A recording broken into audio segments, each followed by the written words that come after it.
It's 5 in the morning. I cannot sleep, especially after hearing what I just heard. You guys have got to hear this. Please watch this full video. To begin, could you give people just a little background of your history with FEMA? Because you worked for FEMA, you know how they work. Tell us a little bit about yourself for our new listeners.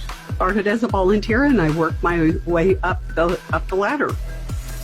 And then, did you eventually then work in a FEMA office and take on various roles? Or what all did you end up doing in FEMA? Pretty much my specialty was planning. My shame was starting to put the information and the templates together that would later become the databases that we're all fighting right now. And was it in this process then that you began to see some nefarious agenda behind FEMA, or what alerted you to things that you didn't expect to see?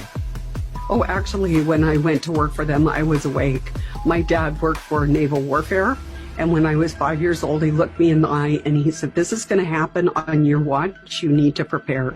And so I've known and I've prepared since I was 5. And actually, when I was at FEMA, I was actually a source of Steve Quayle's, and I was getting him information of what was going on in the inside.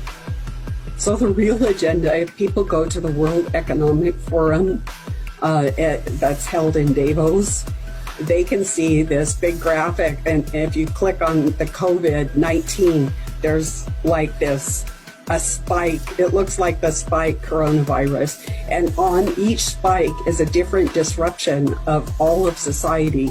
So basically the plan was to bring the whole world to a standstill and then inject global governance under the cover of COVID-19. This plan the first time I discovered it in January was 200 layers deep. It is now 250 layers deep. What you think those plans entail? I mean, is this a depopulation event, or are they just trying to centralize control but keep everybody alive and productive, or are they really trying to ultimately commit genocide? So it's interesting that you asked that, because I'm taking a series of military classes, let's say, and I just did a special report today. So basically with the COVID, we saw the first round of disruption, and it will end with disabling probably 90% of the population. But the ultimate goal is depopulation. When you say disability, you've mentioned that term twice so far. I'd like you to speak more about this disability, and it brings up the fact that we know now, documented, that this Wuhan coronavirus attacks neurology. And I know people personally who have lost their sense of smell permanently. Some people have lost their sense of hearing.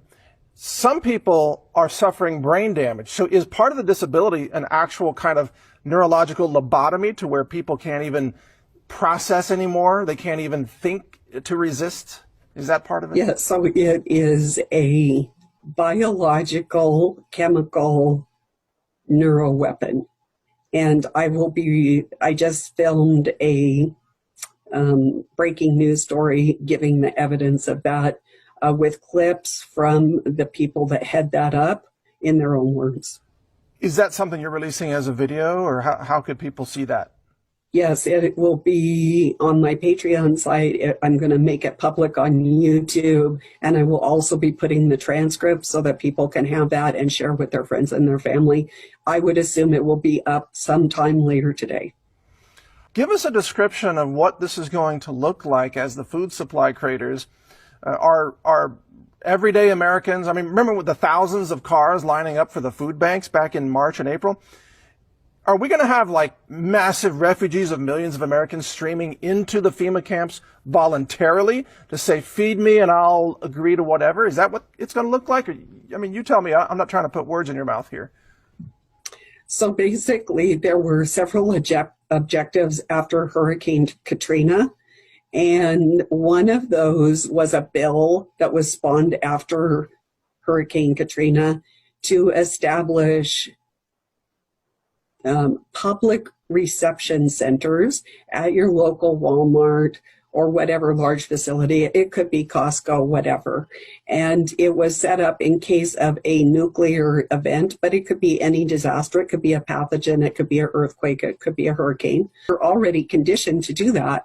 Like it will be a brainstem reaction that when this happens, the next wave hits, that people will be starving. The food supply is going down. The UN just put out a report that they wanted to sell food by the 1/1000th of a calorie. And DARPA, which is the Black Op military sector, wants to sell food by the molecule. So after this next lockdown that we are expecting, I would say within probably 8 weeks, your food supply is going to evaporate, and they want to change your behavior. And they're right now, you've got a little bit of freedom. Get what food supplies you can, get what seeds you can, because what you have when you go into that lockdown is what you're going to be having unless you completely kowtow to the global agenda.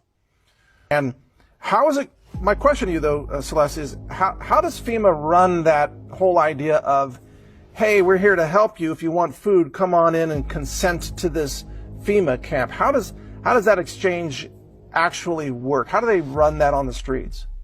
So you would go to the public reception center, then that's where you would be processed. It's going to be different than the concentration camps of World War II because we basically are in an automated technocracy. They've got synthetic beings, they have robotics. They really don't need a large population base. So one of the reasons that I left the agencies is they have this plan that if you do not believe that the government is God, then you would go to one of these processing centers briefly. If you could be re-educated, they would do that. Although there isn't much need for humans, the globalists really are free to admit that there's no room for humans anymore.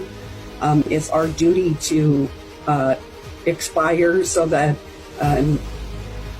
to make the planet, to atone for our sins, basically, of what we've done to the planet.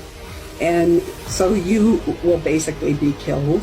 And there are two different humane methods of killing. And one of those is gassing, and the other method is decapitation. And they've been doing all these experiments, decapitating thousands and thousands of mice, recording their brain waves, all of that, to justify decapitation as a humane method of euthanizing people. You're talking about guillotine. Guillotines, yes. And if you think that there's no evidence, so back in between 2000 and 2005, I collected a lot of military documents, such as, because they were really studying the issue of guillotines and how to build a better guillotine, this type of thing. So I have those documents.